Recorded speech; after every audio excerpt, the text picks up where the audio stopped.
Hey everyone, welcome back to week 2 of Music Fundamentals and actually also week 2 of Keyboard Fundamentals. This is one video that I'm actually going to use both for Keyboard Fundamentals and Music Fundamentals this week.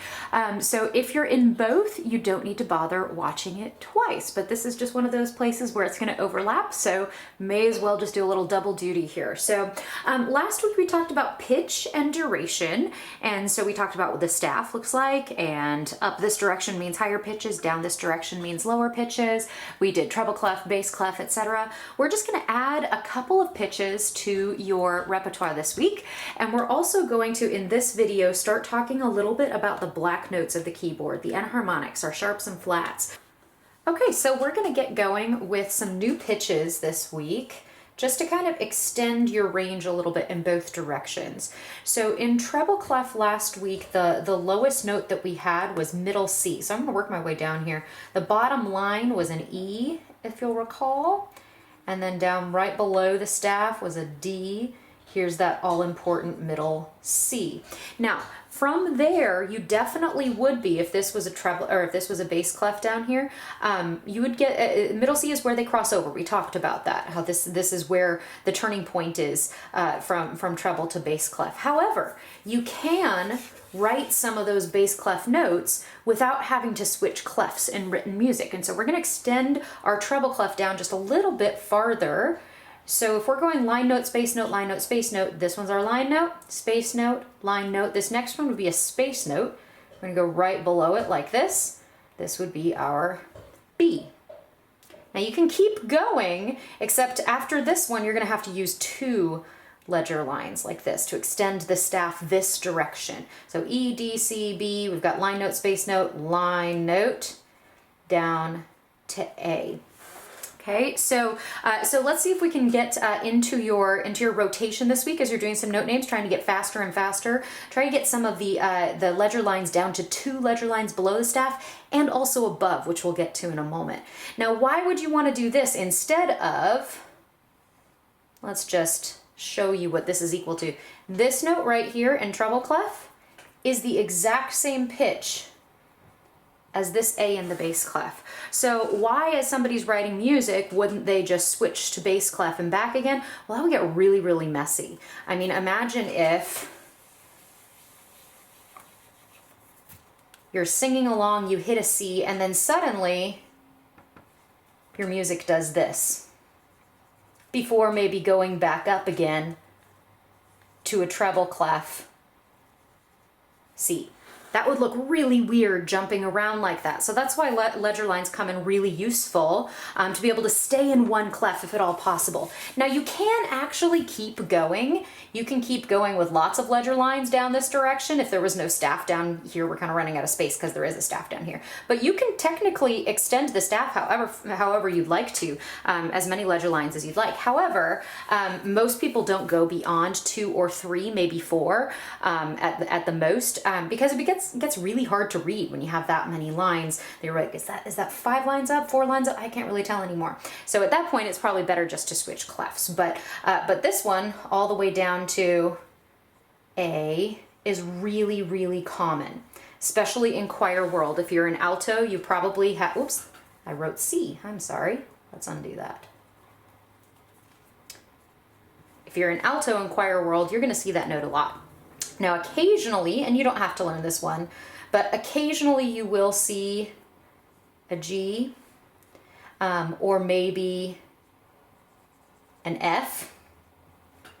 Occasionally you will see these in choir, but not very often. Usually if you're seeing this, it's 4-part treble music, and that's the alto 2-part, and you spread 4 different parts over in just the treble range. So that doesn't happen very often, so you don't need to bother with those. Okay, so throw those into your rotation this week. The second thing, you can go above the staff. I'm going to move the treble clef down here so that you can see above the staff a little easier. Last week we left off at F, G, A, and we're going to extend it a little farther beyond that. So again, line note, space note, line note. The next would be a space note, so we can set it right on top of that line, that little ledger line, to make B. And then we're going to go one more with 2 lines to extend that staff to make C. Okay, so these are really the two new ones above and below that you're adding this week. Now again, you can extend it farther. I think this is probably the highest pitch I've ever sung in a choral piece. Is this high D? Actually maybe an E flat above that now that I'm thinking about it. But it does happen especially in opera world, where you can sometimes run into these or even these. Okay, this is the one, by the way, if you know Magic Flute, Queen of the Night aria, that one, that's the highest note in that one. Okay, so these do happen sometimes, but not really in choir world. So if you learn up to here, you're pretty safe. Okay, next we're gonna do the same thing in the bass clef. So you remember from last week that this is your A, and this would be B. Here's C. Oops, let's make that a little clearer. Here's C. Now we're going to extend it a little farther. Our next bass note up would be D, and then 2 ledger lines up to E. Okay, so these are the two new ones that we're throwing in the rotation. And you'll notice that on the next slide that we have another note name challenge, but this time it includes stuff like this. It's also going to include sharps and flats, which we'll talk about in a moment. Okay, so let's get that into your notes. And then last ledger line set, I'm gonna move that bass clef back up here so we have space. You remember that the bottom line for the bass clef was G, and right below would be F, and 1 ledger line below is E. That's all last week. And if that feels a little bit fuzzy in your memory, feel free to go back and review it. No big deal. This is your paced course. You can go as fast or as slow as you want, quality over quantity. Okay, so right below that, in the space below the ledger line, we have D, and 2 ledger lines below the staff, we have C. So these would be your new ones that'll get thrown in there into the challenge on musictheory.net. And those will be around. So I don't usually go any lower than this because most choral music, if you're a real deep bass voice, most choral music doesn't go lower than this. Occasionally you see a B. I think I've seen it once, and I think it was in college. So in any case, most of the time it doesn't go below. In fact, most of the time it doesn't go below this E. Occasionally you see these two, which is why that's where I generally bottom out as far as pitches that I'd like people to know. Okay, so next we're going to add something to the keyboard. We just added some pitches to the staff that you were working on. Last week we talked about the names of the white keys, and this week we're going to add the black keys. And the black keys actually have 2 sets of names. That's why they're called enharmonic. Enharmonic means a pitch that has 2 different names, even though they sound the same. So let's start with the white ones, just as a review. Hopefully you know, especially keyboard folks, you know how to find C now to the left of the group of 2 black notes. And I'm just going to fill all of these in.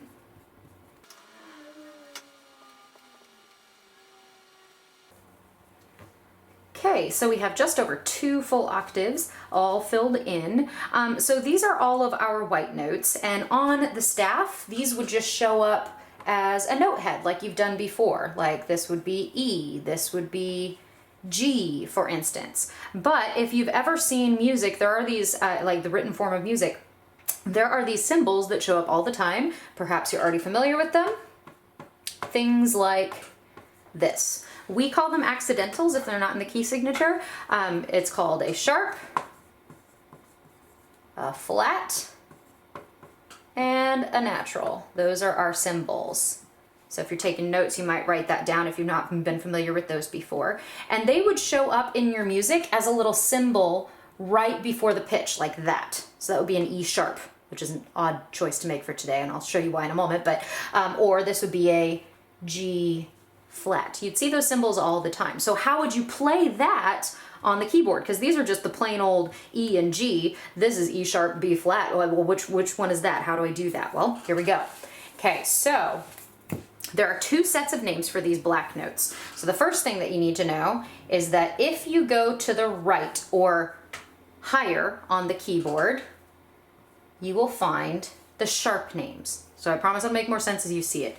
If this is a C, this to the right is going to be a C sharp. If this is a D, this is a D sharp, etc. This is an F, This would be an F sharp. This is a G. Up 1/2 step would be a G sharp. A to A sharp. We can start back over again at C, so we don't need to keep going. Okay, so sharps go that way. They raise the pitch by a 1/2 step. And as our keyboard fundamental folks know, 1/2 steps are 2 notes that are as close together as they can possibly get on the keyboard. So from C to a C sharp is a 1/2 step, C sharp to a D is a 1/2 step. E to an F is a 1/2 step too, it just doesn't have a black note in between. These are as close together as they can get, right? So they raise by a 1/2 step. Now, we're also gonna talk about flats. Flats lower or take the pitch this direction on the keyboard by a 1/2 step. Okay, so if we start here, it's actually, yeah, this is a good start. Okay, so if I start here, this is a C sharp, but it could also be considered a D flat. E flat. G flat. A flat. And B flat. Okay, so you can kind of see how there's 2 different names for each and every pitch. And that's actually pretty important kind of coming up here, especially when we get to major scales and key signatures. We'll do them in slightly different ways in the 2 classes, but you'll both classes will be looking at them. Okay, so the term for the day